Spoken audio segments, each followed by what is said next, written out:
The psychoanalyst Josh Cohen describes burnout as a nervy compulsion to keep going despite exhaustion. Depending on the sector, between 15 to 40% of employees today are experiencing burnout symptoms, with younger people and women most affected. Estimates put the costs to the global economy close to $8 trillion. As well-being keeps coming to the top of the agenda of employees' concerns, what's the answer? In this show, we talk to Ollie Henderson, who is exploring his own journey to finding a better balance between the various demands in his life and sharing that a number of ways to help others. We're sure that a lot of what he talks about will resonate with our listeners and perhaps help them to rethink their own path forward.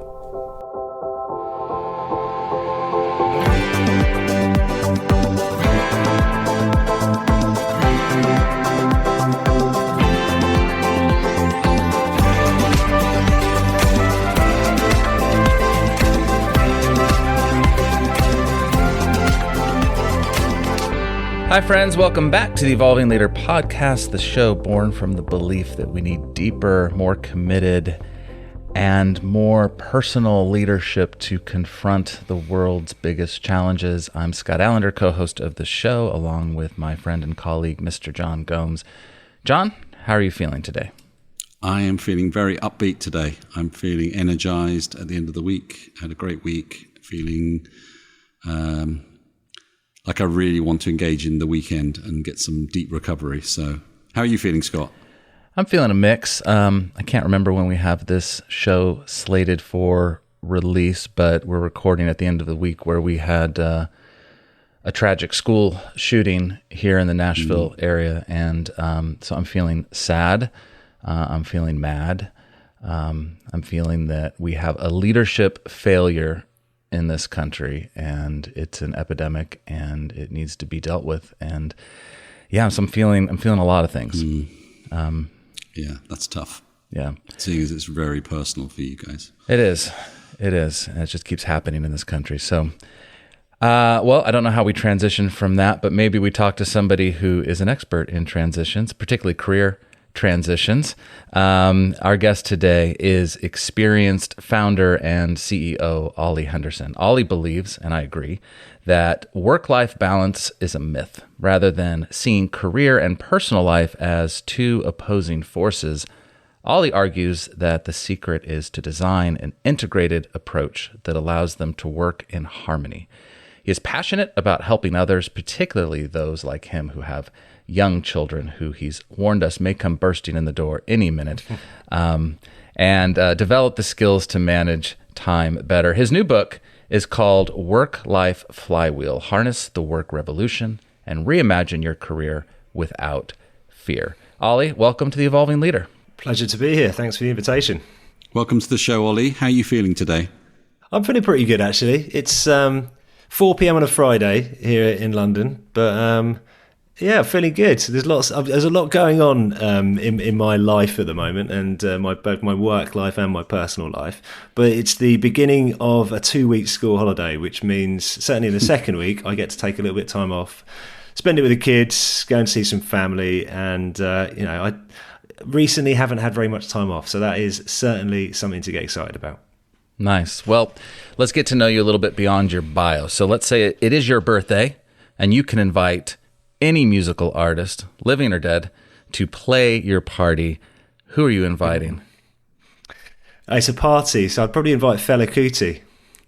So Fela is, if you don't know, a Nigerian legend. I mean, legend gets thrown around a lot, but in Nigeria, he is, national hero, national figure, both from a musical point of view, but from politics as well. He sort of stood up to the military dictatorship during some really difficult years in Nigeria. He also happened to be an incredible jazz musician. He invented what became known as Afrobeat, and it has probably pride of place in my record collection, merely because while I was a very poor student, for some reason, and I'm still not quite sure why, I bought 2 limited edition box sets of vinyl of his, which must have cost me £50 each, So that's £100 I spent on 2 boxes of vinyl at a time where I was probably spending about £1.50 a day and eating pot noodles. So that really opened my eyes to a completely new type of music, African music, and particularly African jazz. So yeah, party, fella. Sounds amazing. Can we come? Can you invite us to your party? Oh, please do. It is actually my birthday in a few weeks, so nice. we're just jumping ahead there. So thank you for that question. Well, I remember buying one of his records in my first term at university. So that takes you right back to the early 80s. So, Ollie, tell us a bit about your career today. You've been a founder and a CEO. Give us a whistle-stop tour of your career to date. Sure. Well, I was mentioning before the show, I had dreams of working in the music business. Love music. I've always had music around me, and I was super keen to do that. Then the reality of leaving university and having bills to pay meant it was tricky to do that. So I made the decision. I actually got a job at Bloomberg, so I speak a couple of languages reasonably well. English I speak fluently, as you can tell, but I also speak German, a little bit of French, and Bloomberg at that time were really keen to hire foreign language speakers, so I did that. It wasn't really for me, so I left that world and moved into marketing, specifically digital marketing, and that was actually when I was 25, and I met then my future business partner. We set up a company which was a digital advertising agency essentially, and to begin with we were solving a problem in the music business. So we both worked around music, and this was kind of early days of YouTube, and at that time it was really difficult to connect with audiences, with fans, and find a way to pay for your advertising in a performance-based way. So we kind of created a new way of doing it, and that was the business essentially, which I ran for 10 coming up 11 years. Lots of good times, lots of challenging times, classic life of a founder, an entrepreneur, I suppose. We had learned a lot. Felt like I was winging it a lot of the time. Certainly, learned loads of lessons about how to lead people and hire people and develop people. And they were the things, frankly, which I really loved about the job, particularly in the later years when you've been doing the same thing functionally for many years. You're looking for new challenges, and that really motivated me. But long story short, and we could talk about this a little bit more, at the end of 2019, I was coming up on 11 years, and I just couldn't shake the feeling, and I didn't know what that feeling was, but I've subsequently realised I was burnt out, and I'd been burnt out several times, and I didn't really know what that word meant. Actually, I think my assumption was it just meant exhausted and broken down, which to an extent it does, but if you look at the official definition of burnout from the World Health Organization, it also includes a couple of other things, one of which is cynicism about the job, and that characterised how I felt. Even though everything seemingly was great and the people were great I worked with, I liked the challenge, I liked the clients, I just generally just felt, pretty negative about what I was doing. And the last thing, there's the exhaustion, there's the cynicism. The last thing is a sense of diminished performance, essentially, a bit of detachment from what you're doing. And again, I just felt like I was no longer achieving my potential, fulfilling my potential. And I decided at the end of 2019 I needed to step away from that business, and I left that business in January 2020 without much of a plan, frankly. I didn't know what I was going to do, and that's when I started writing, really just try and work out what I wanted to do next. And that really changed the course of the last 3 years, changed my life, will change my life, of course, forever, because it's opened up so many new opportunities and got me thinking about work and life in a completely different way. So I just want to unpack that a tiny bit, because I think that's fascinating, because trying to actually understand what you're feeling in this kind of boiling frog scenario that's generated towards is difficult for a lot of people, because as you say, it's equated with feelings of exhaustion or fatigue or whatever, but it's much more multi-dimensional than that, because it creates then a sense of resentment that you're not getting what you need. That then can lead to a kind of mental form of cynicism, of being critical about people and situations and opportunities. It's something you otherwise love, which you clearly did, and then that generates a feeling of indifference towards things. That cycle, as it played out, what kind of consequences did that have on your life? The major one, and this is, I think, the root of why I explored this idea of work-life something. The root of it was that I never felt really like I was spending enough time at home, but nor did I feel like I was spending enough time at work. And that was about, and I suppose if you boil it down, it's about professional efficacy. That's a bit of a jargony word, but I just didn't feel like I was able to just perform at my best. Now, equally, like, I'm quite I think about these things a lot. I'm quite a reflective person.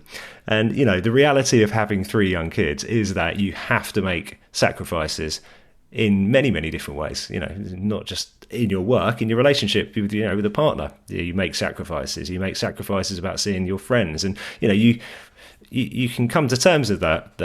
But I think if you're an ambitious person, I think that the challenge is, how do I find the right balance between work and life? And I never found that balance.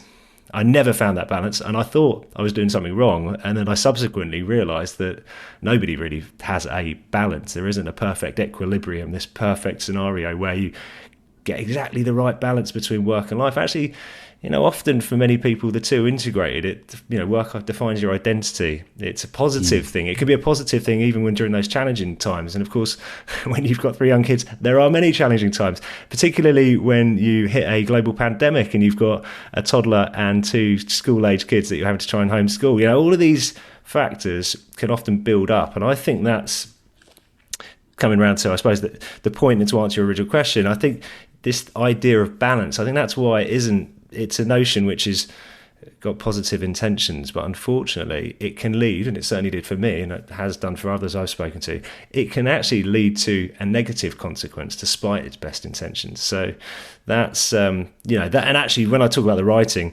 the first step for me was writing about how I wanted my life to be. What did I want that relationship between work and life to be? Because I didn't want it to be like it was before. That was the one thing I knew. I forget about what the job was that I was going to do, what industry I worked in, or what type of relationship I had with people. It was actually, what relationship do I want to have with my work? That was the very first, that was the starting point for me writing.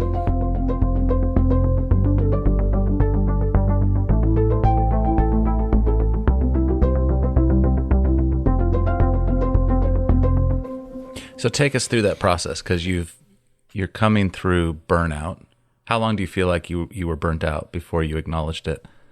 So it's difficult to put an exact timeline on it, because I don't feel like I was burnt out for, say, 3 years. I just feel there were pockets of time in which it manifested itself more strongly than others. And I can trace back the cynicism part, which you probably noticed I'm emphasizing that, because frankly, when you've got 3 young kids, you're just exhausted all the time. So it's kind of difficult to distinguish. It's difficult to say I'm working too hard, because just life is a challenge. You have to push yourself some more. But when I think back about the cynicism part, which is unusual for me because I'm quite a positive person, at least 2 or 3 years. At least 2 or 3 years. And there were certain times which it was punctuated through those times, or there were certain times that it felt stronger than others. Sure. So you're coming through that. You've made this choice to quit and to focus on writing and to find balance. And then a pandemic hits. So, take us through your writing process. You've made this big life change. You're focused on writing, and now you're entering in an unprecedented event. What was the writing process? What was the learning? Just take us there.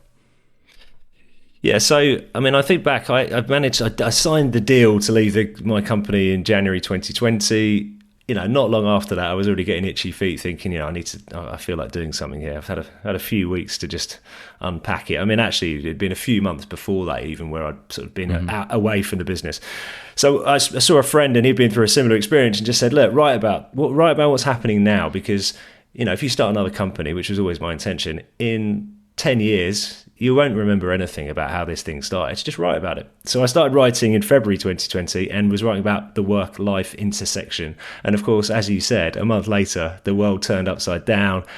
Everybody was really forced to think about this work-life thing. So it was perfect timing in a way. And I began writing online. Nobody really read it to begin with, but enough people had read it to keep me going. So I had about 20 people, mostly who were dads with young kids also, who'd kind of get in touch saying, this resonates with me. I'm in a similar stage to you are. You are in life and my career.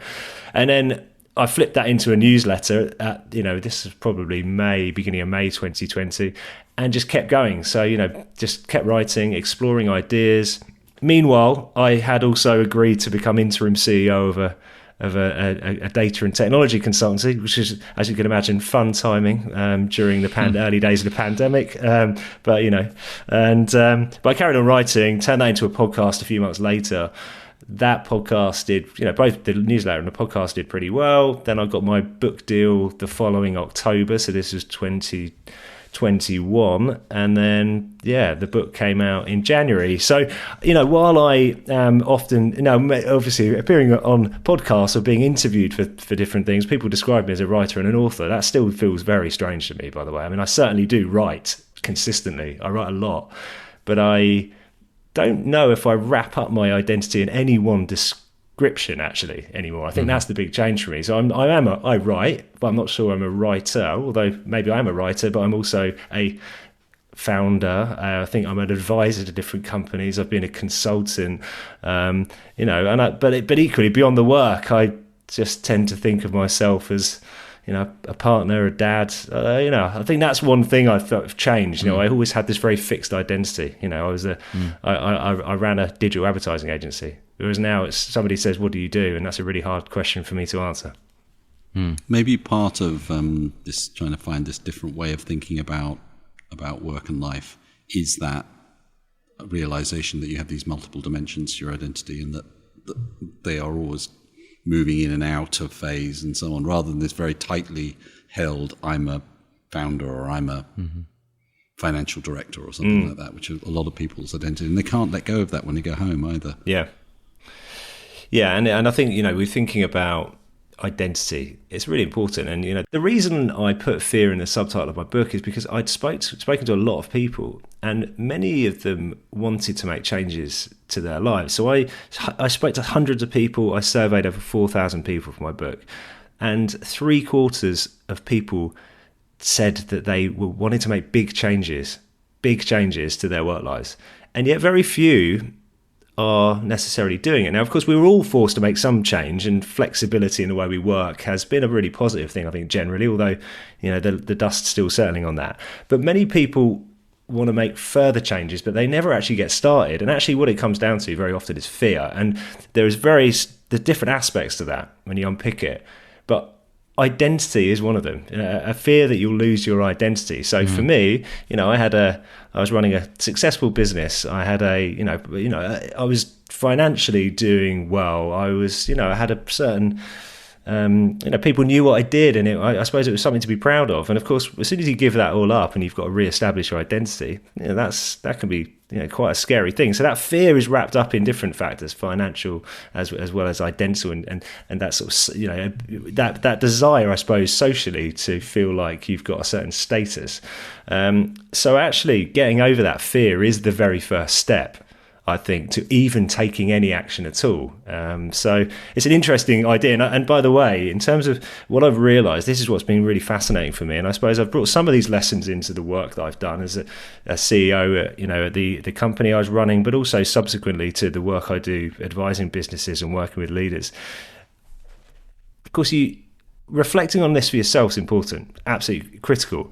But everybody is experiencing these feelings, and we are undergoing the greatest work-life revolution in history in terms of the sheer number of people who are rethinking the way that they work and their relationship with work. We've never seen anything like it at the scale we're seeing it, and I think from a leader's point of view, understanding that that's happening and allowing people to express that feeling to them and try and help them design a new way to think about it, I think is really key. I think it's one of the most important skills that people should be focusing on, because if you can do that, I think then you unlock very many other possibilities. And I think, but the first step is just acknowledging it and providing a space for people to do it. And that's something I've learned, and I wish I'd known that before. But of course, you only learn these things through experiencing them. So it's been an interesting lesson.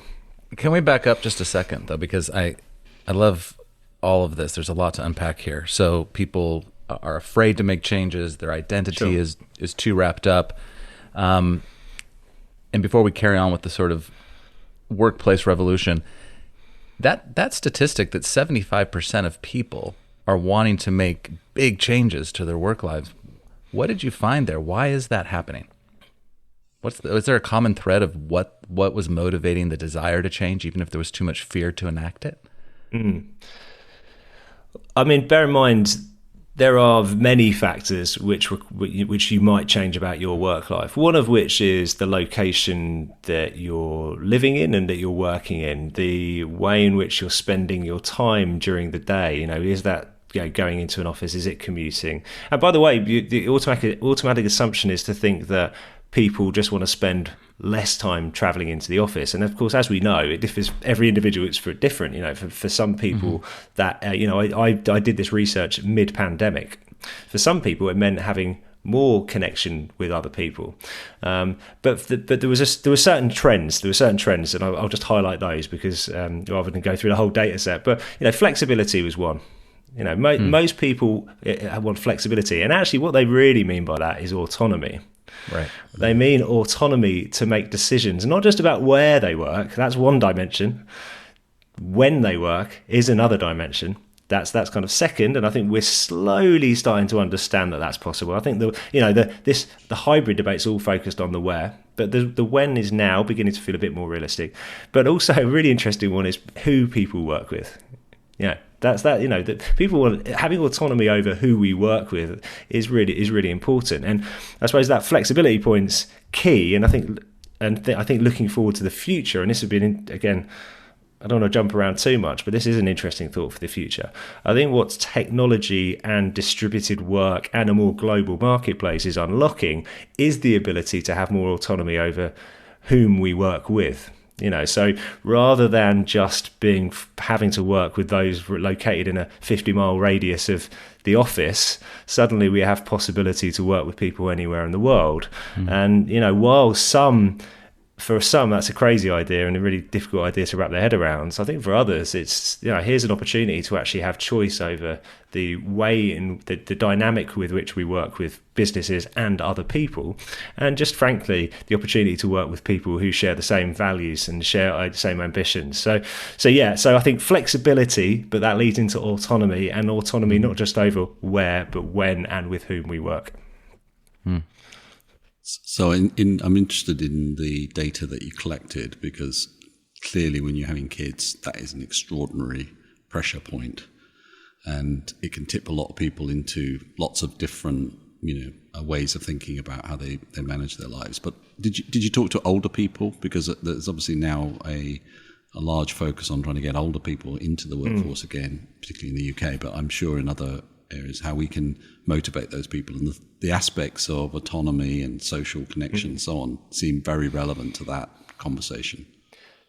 Yeah, I mean, in terms of the quantitative side of the research, the 4,000 plus people I surveyed, actually is a pretty even distribution across working age, from sort of 20 to probably like mid-50s. There was an even distribution. So, I certainly had responses from people who are slightly older, but certainly mid-50s was the kind of top end.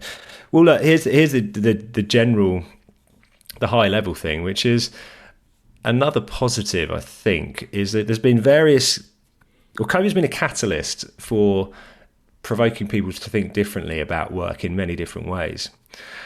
And one conversation which some were having beforehand, but now I think has picked up in pace and probably legitimacy as well, is the fact that as people live older, as people live longer rather, it's perfectly normal for people to work longer as well. And actually that opens up possibilities. It doesn't always need to be a negative. Now, of course, I am generalizing here because you have to.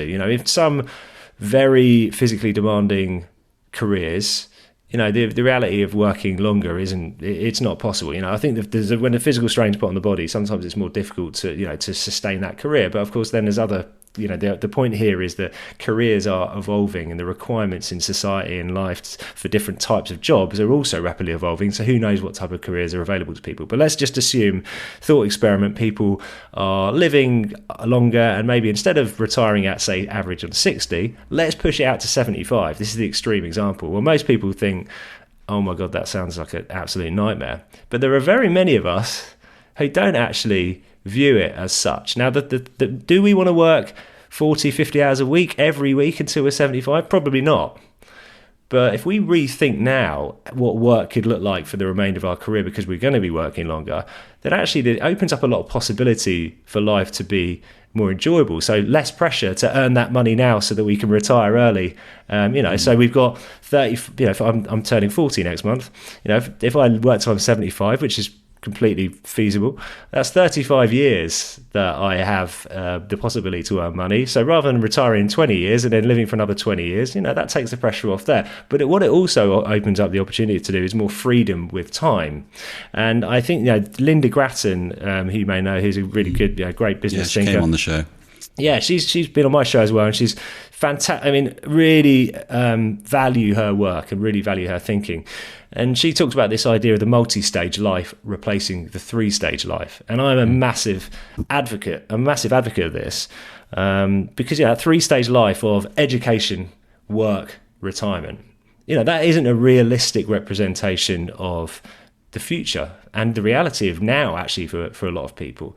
And here, let me lay out a scenario again. Rather than us being in education until, say, 21, then working until we're 60 and then retiring and dying when we're 80, let's say. What about if actually we rethought our relationship with education and work? So every few years we were spending some time on a sabbatical and spending some more time learning. But along the way, it's punctuated by upskilling in many different areas, which of course, given how quickly the marketplace is evolving, kind of makes sense, and therefore then it just that connection between work and life, almost there's less friction, there's less pressure between it, because you're saying, look, here's an opportunity for life and work to fit together better because we can elongate it, and there's just more opportunity to design it in a way which is I suppose it's just putting less strain on. And I think that's the thing. I think when we had this system and this sort of mental framework, we had said you've just got to work, so you've got enough money to retire. And then what do people do when they retire? Well, many people are looking for something else to do and volunteering. And, in some cases, my dad he retired about 3 times and he's been going back to work every time because he's bored out of his mind. And it's great for him because he needs that mental stimulus. So anyway, I mean, it's a very long way of saying, I think this idea, thinking differently about the way we're designing our life, doesn't just need to mean day to day. It can also mean thinking about the future as well. I suspect you're just making a justified case to buy more of those box sets, aren't you, Ollie, to your wife? Yeah, exactly. I'll be paying for this over the much longer term. So yes.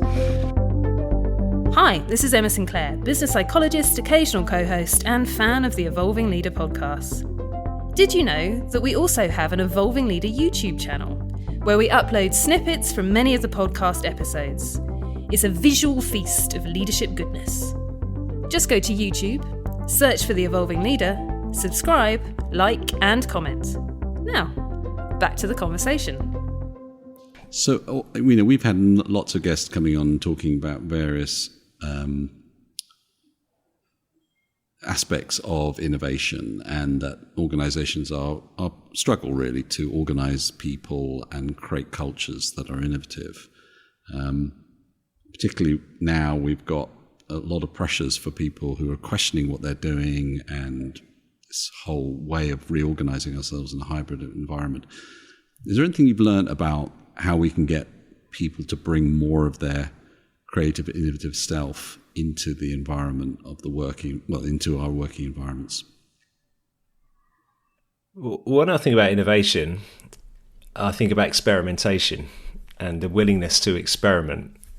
And of course, there are many flavors of innovation, but just as a sort of cultural thing, I think those companies that you'd consider to be the most innovative are those that have the classic characteristics like psychological safety, the ability to fail and feel like failing is okay. And these become cliches in a sense, that idea that it's, fail fast.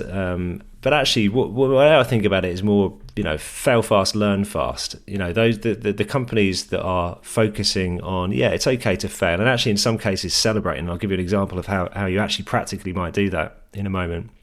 are really important. But actually, it's the learning part of it which fits in as well. And again, innovation is about iteration, and iteration is about learning from what went well and what didn't go well, and then improving upon it, and just constantly feeling like things are in motion. And I think that, again, that's a really important characteristic. So here's one really interesting way which I've implemented myself around experimentation and failing. So, I'm sure most people listening to this will do some variant of a stand-up or a Monday morning meeting, say, where we say, okay, well, tell me some of your highlights from last week. Tell me some of the challenges. And the easiest thing in the world to do is just be constantly reframing those challenges as a lesson learned, and actually picking on that lesson learned and celebrating it just as much as the wins. Now that feels quite challenging at first, because you think we want to be a winning culture, and people talk about being a winning culture, success. But actually, anybody who's been around any sort of innovative culture realizes that the story in hindsight might be painted as this grand plan, and success was always destined. But look into the details and also reflect on those details. And this isn't something we do very much of, reflection, because life moves too quickly. But constantly reflecting on the things which aren't going well are just as valuable as the things that do go well. So actually, literally saying, look, we have a rule now that in our Monday morning meetings or our stand-ups, we are literally going to celebrate the mistake that was made, or the problem that arose, as long as we can say what we're going to do about it. And here's my solution. Here's what I've learned from it, and here's how I'm going to put it into practice. And I think, I've done this over the last couple of years, far more than I did before. And again, people start feeling quite relaxed about it. And it doesn't mean that you don't have high standards. It's quite the opposite, actually. It begins people that really recognizing when things go well. That's very important. But it's impossible to innovate well unless you're willing to experiment, and it's difficult to experiment if you fear that experiment going wrong. So that's just my general thinking about innovation, and it tends to play out if you look at any of the success stories, either on a micro level within businesses, or look at the most successful innovative companies over the past 10, 20, 100 years.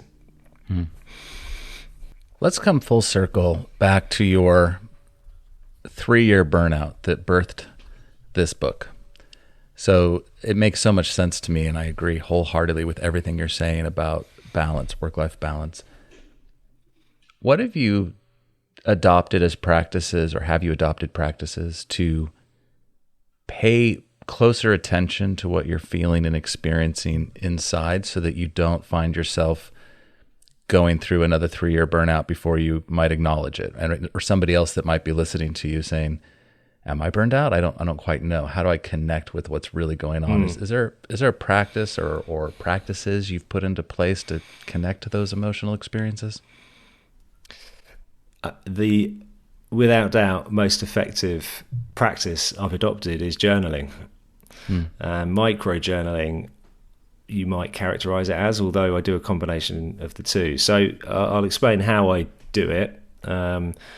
So for me, journaling can mean in the morning waking up, and bear in mind, if my 4-year-old wakes up before me, it's difficult sometimes to fit all of this in. But in an ideal world, I wake up very early, get up early on my own, try and meditate if I can, but again, it doesn't always happen. And again, don't put too much pressure on myself to make these stick to this exact routine, and then just sit down and just dump my thoughts out of my head for 10 minutes. And I find that incredibly useful to expunge many negative feelings in my head, but also sometimes have breakthroughs around insights about things. It's amazing when you write stuff down, what comes out. And actually free writing is an incredible way to do that as well, by the way, which is, I suppose, a form of journaling. And the way I think about free writing is a train of thought which can jump any number of times to any possible eventuality and to any memory. And again, that's unlocked some amazing insights and ideas where I've tapped into memories from my past that I'd forgotten about. So those two are kind of longer form journaling. I'm a great advocate and fan of that. And one of the bits of research that really stood out for me a few years ago when I was looking at, when we because senior people don't write things down anymore. They either believe they can remember it or someone else will write it for them and then they'll get it played back. But the problem is that we forget more than we remember. And when we write things down, the motor control centers in our brain that deeply embed information into our memory work. And that's what writing was about. It's actually created that mind-body connection. And we break that, and it doesn't work so well when we type, because typing is not necessarily the same thing. So writing actually helps us to remember things in a very, very powerful way. And I'm a great fan of that. Yeah. But here's the thing which has really completely changed my life, and why I talk about it as much as I possibly can. So at the end of every day, so typically when I go to bed, but again, it might be earlier on if I'm going to be getting to bed late, I sit down and I note down 3 things about my workday and then 1 thing about my personal life. And the 3 things about my workday, I precede it with kind of a general thought. So it might be, today was a challenge to get started, but you know what? By the end, I felt good about it. And then 3 specific highlights. So today's maybe really enjoyed my conversation on the Evolving Leader podcast. We discussed this, and this. Number 2, finally managed to create a plan for a video strategy. Here's what I did about it. And number 3, it has been a great week and I'm really glad to have agreed this contract with XYZ. Now, I do that every single weekday.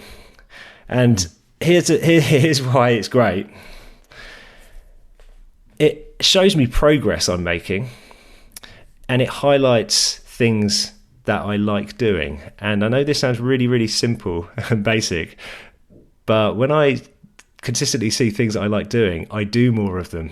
And that is a significant factor in helping me choose the right path. And the thing like purpose, they're kind of loaded, I think, for a lot of people. When you talk about values and purpose, I think it feels like a big deal that, how am I possibly going to find my purpose? But I sort of reframed it. I now think about purpose as just doing the things that I'm naturally drawn to. And I went for a process of writing down my values and making sure I stick to them. So, things that are important to me are autonomy, creativity, curiosity, growth, and living life with a sense of humor. They're like the 5 things I wrote down early in this journey, if you like, and I try and live my life by sticking to those. But that practice of writing a few things down just demonstrates to me the things I'm enjoying doing, and I do try and do more of it. So that's the work stuff, and it's incredibly insightful, that, by the way. And I don't just advocate doing that from a personal point of view. I think it can really be valuable to incorporate that into knowledge sharing within teams as well, and within businesses, because you get some amazing. I'm not saying you have to share every single thing you write down with your boss or your team, but it's amazing that you start seeing, when you share this among other people in your team, you say, I hadn't realized that that's the thing that you've been celebrating this week. Or I hadn't realized, actually, I knew you were working on that project. Now I understand it better. So that's really useful. So that's the kind of the career stuff. But there's another practice which I've been doing for a few years, which is literally writing down one noteworthy thing that's happened in my personal life. And I do that, and often it's something funny one of the kids has said, or something, it's simple stuff. Often, amazing number of things are related to reading the kids a bedtime story and a funny conversation we've had. Literally 10% of them are, but that demonstrates for me what I like doing, and I need to make sure I make time for it. Again, I've been doing this for a few years now, and it's had a few effects. All of this process had a few effects of reducing my stress, because I think it's like decompress before sleep. I just get it all out. It certainly helps me see my progress on the career side. But the other thing it's done is significantly improve my memory. And that sounds like it's like, how's that possible? Well, the thing is, life just passes by so quickly. And when you log these moments in time, literally, specifically by writing it down, it logs it in your brain. And suddenly you can distinguish between things that are happening. And of course, the beauty of it is, and I've begun digitizing this experience, is that you can be reminded of moments that happened which would have faded forever into your memory, and you permanently store these things. So your question was, how do I make sure it doesn't happen again? Who knows? I think you can never. I think you always need to be reflective, and I think you can think that you're on the right path and make mistakes along the way. I mean, I'm not, by no means am I getting this perfectly correct. I still beat myself up about various things, whether it's to do with the kids or work or whatever else. But I feel now, by building this specific practice around journaling and micro-journaling, it's just unlocking incredible insights for me and just making me feel differently about work and life in general. I mean, I'll ask you a question. I mean, you are working in a very large organisation, very complex organisation with many different types of people all around the world. I mean, how much are people talking about this relationship between their work and their personal life? Is it something that's significant, or are now we sort of, reverting back to how things were before the pandemic and, business as usual? I mean, I talk about it with leaders frequently. It's a focus of mine. I know John is we focus a lot on mindset and well-being and, connecting all parts of ourselves. I wholeheartedly believe that we bring our whole selves to work in every part of our lives, and we either do it consciously or we do it unconsciously. And when we do it consciously, meaning that we're connected to, what we're feeling, what we're seeing, what we're thinking, we can be very intentional. And when we're not, we're reactionary. So I think it's still a huge focus for me in terms of the awareness piece. I think different organizations, it seems, are kind of taking different positions now in work structure, right? In terms of how much autonomy people will continue to have in the choice to work from home, or if they need to be in the office a certain amount of days. Many companies obviously still completely shut down, 100% remote. Some are sort of mandating back to office. Some are hybrid. John works with many organizations. John, what are you seeing? Well, I think it oscillates between this, like the problem of people burning out, leaving, not producing the results the organization wants, and the company recognizing they've got a problem and do something on well-being, and try to rethink the kind of policies and practices of the organization. And then at some point there's a cycle where it flips and people go, we can't let people do all of this stuff, and then it goes back to tightening the reins around stuff. And I think what that really underlines is that it's still seen as policy and almost benefits to people, as opposed to what you're talking about, I think, Ollie, which is about how humans create value in the world. Yeah.